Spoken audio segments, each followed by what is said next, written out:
Al-Fatihah.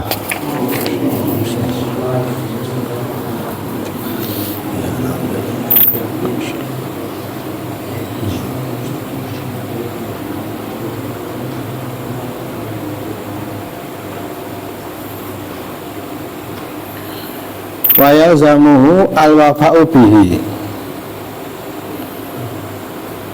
Bismillahirrahmanirrahim. Alhamdulillahirabbil alamin wassalatu wassalamu ala sayyidina Muhammadin wa ala alihi washabbihi ajmain. Qalu subhanaka la ilma lana illa ma 'allamtana innaka antal alimul hakim. Qala Allah ta'ala rabbi shrah li sadri wa yassir amri wahlul 'uqdatam min lisani yafqahu qawli amma ba'd. Qala al-musannifu rahimahullahu ta'ala wa nafa'ana bihi wa bi'ilmihi fid dharain amin. Wa la yasihu aidan nadrul wajibin al aini.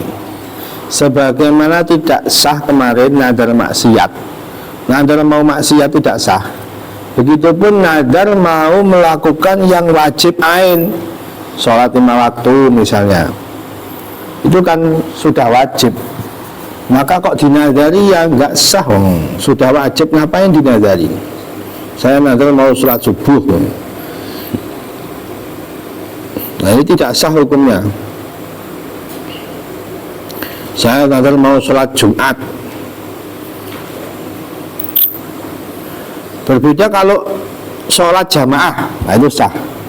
Saya nadar mau sholat jamaah 5 waktu. Kalau jamaahnya sah, tapi kalau sholatnya tidak sah karena sudah wajib. Amal wajibu alal kifayati fayalzamuhu kama yaktadihi kala muradati wa asliha. Adapun orang kalau nadar melakukan fardu kifayah atau wajib kifayah, sholat jenazah itu kan fardu kifayah. Mengurus jenazah itu fardu kifayah, memandikan, mengkafani, semuanya mau jadi mati, semuanya mau jadi mayit. Mengurus mayit itu hukumnya fardu kifayah. Kalau satu desa tidak ada yang ngurus, satu desa dosa semua. Nah itu ketika dia niat fardu kifayah, dia nadar mau melakukan fardu kifayah seperti sholat jenazah, maka wajib jadi fardu ain nanti. Ini pendapatnya Imam Nawawi dalam kitab Ar-Raudhah dan pendapat yang utamat. Aslinya asalnya kitab Raudhah. Wala yalzamun nadru. Dan nadar itu tidak wajib, maksudnya tidak sah. Ailayan akidu ala tarki mubain, tidak boleh, tidak sah nadar meninggalkan perkara mubah. Ini hadis Bukhari. Satu saat ketika Rasulullah Sallallahu Alaihi Wasallam khutbah, ketika Nabi khutbah melihat ada seorang laki-laki berdiri di bawah terik matahari.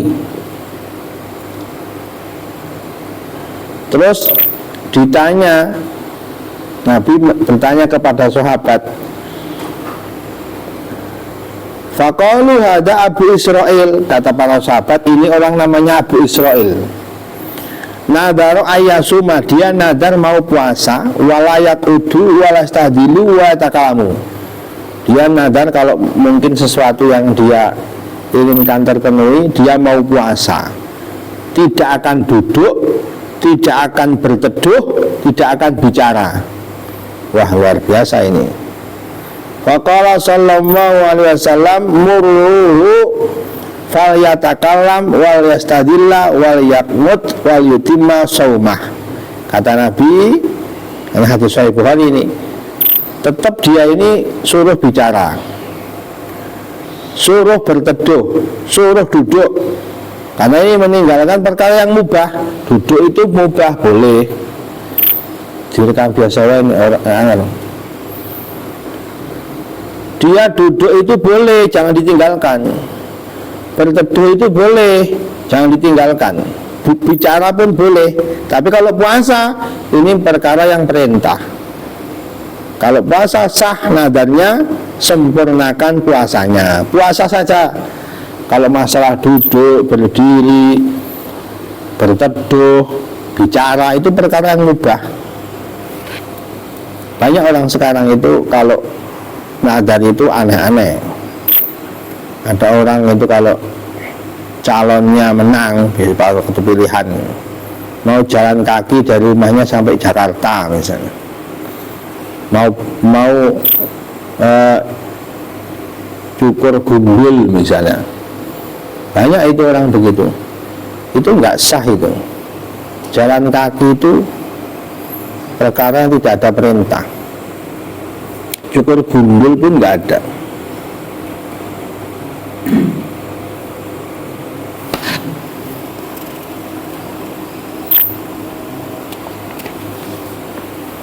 Au fi'lihi, atau melakukan, baik meninggalkan yang mubah atau melakukan. Saya nggak akan makan, nggak akan minum. Nah, itu kan perkara mubah. Saya makan, kalau saya dapat nilai bagus ujian, saya akan makan daging misalnya. Makan daging itu mubah. Atau saya nggak akan makan daging, sama. Makan daging ya mubah, boleh saja, nggak makan ya boleh saja. Jadi tarki mubah atau fi'li mubah tidak sah dijadikan nazar. Fal awal kaqolihi la akulu lahma. Contoh, tidak sah meninggalkan yang mubah. Saya bernazar tidak akan makan daging. Nah, makan daging itu mubah kok ditinggalkan. Ini contoh tarki mubah. Wala asrobu labanan, saya nggak akan minum susu. Minum susu juga mubah. Saya nggak akan masuk rumah, saya nggak akan keluar rumah, sama itu mubah itu. Wama asbahahu, dan yang serupa dengan ini. Minal mubahi kakoila albasukada, kalau sampai saya ini keinginannya terpenuhi, misalnya saya nggak akan pakai baju warna hitam selamanya misalnya. La albasukada, saya nggak akan pakai baju warna hitam. Ini nggak sah, termasuk meninggalkan perkara yang mubah. Wasani nahu aku kata, contoh yang kedua yaitu yang fi'li mubah. Saya akan makan ini. Wa asyrabu kada, saya akan minum ini. Wa albasu kada, saya akan pakai baju ini. Ini contoh yang fi'lu mubah.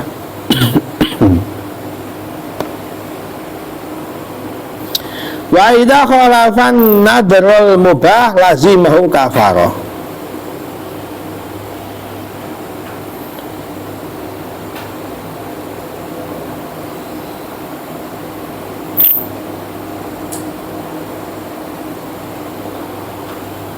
Tapi kalau dia menyelisihi nadar yang mubah tadi, wajib membayar kafarah.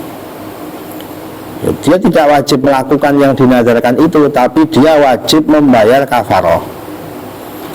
Kafaratul yamin.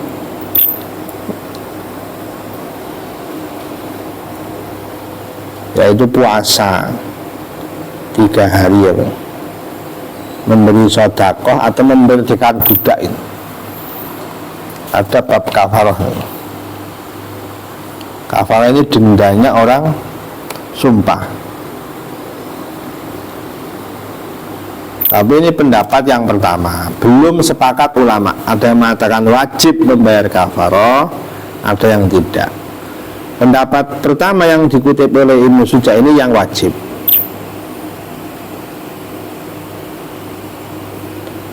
Tapi pendapat ini pendapat yang lemah, justru malah dinukil pertama kali, tapi yang marjuh. Ada pendapat rojih, pendapat yang kuat. Pendapat kok marjuh, pendapat yang lemah.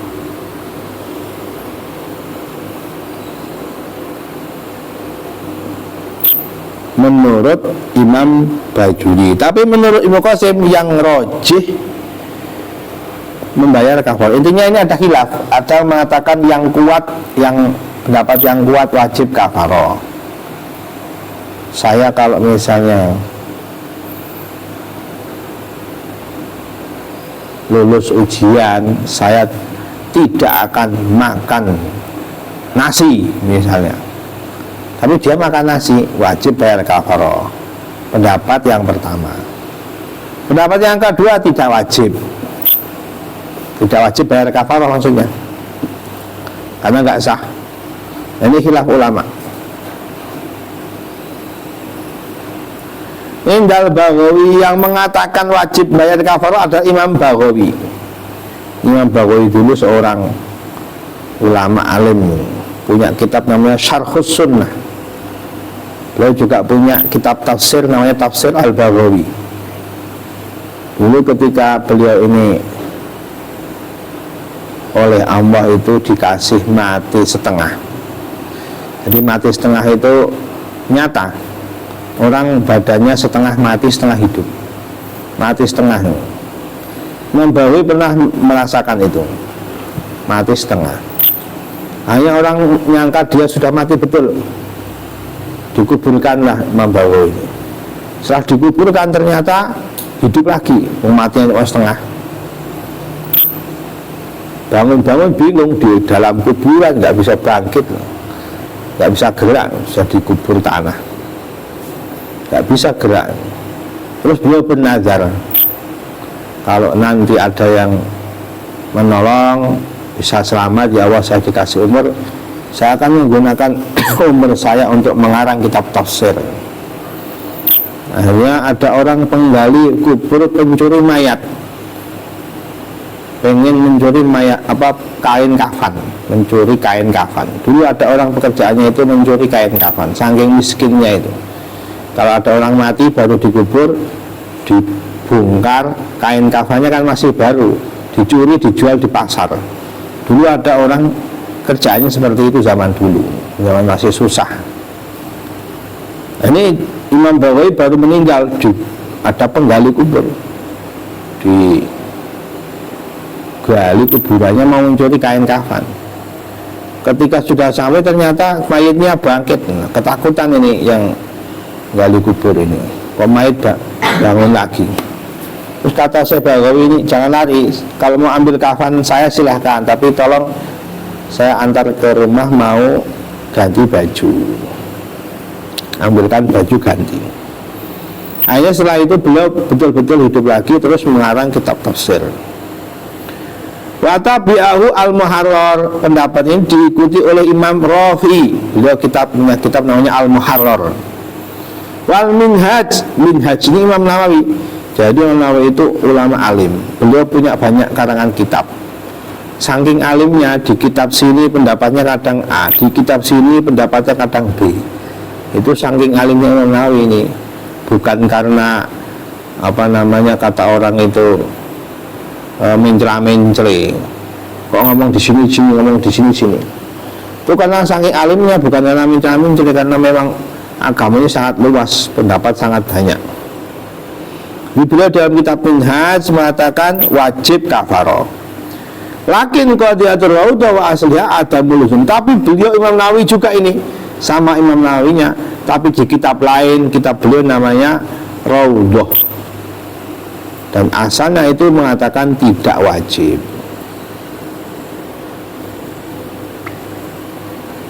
Kata Imam Nawawi, kalau ada orang nadar, saya akan sholat di waktu yang paling dicintai Allah, nah, itu kapan melaksanakannya?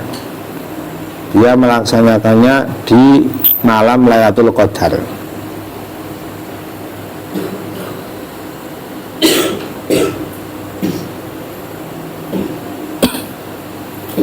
Kalau ada orang zaman dulu ini, orang nadar itu macam-macam.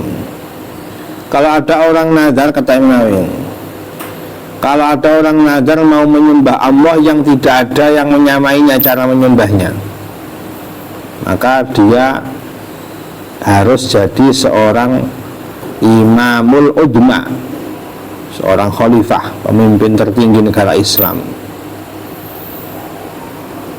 Atau dia sholat di dalam Ka'bah sendirian, itu termasuk ibadah yang nggak ada yang menyamai. Atau dia tawaf sendirian,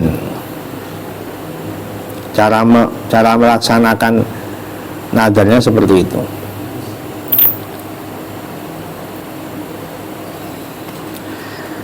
Kalau ada orang nadar mau jalan kaki dari rumahnya ke Jakarta, tadi kan tidak wajib. Tapi kalau dia nadar mau umroh jalan kaki, atau ke masjid jalan kaki, atau haji jalan kaki, itu wajib hukumnya. Karena sunnah jalan kaki menuju kebaikan itu sunnah, ada perintah, ada tambahan pahala. Semakin banyak langkahnya, semakin banyak pahalanya.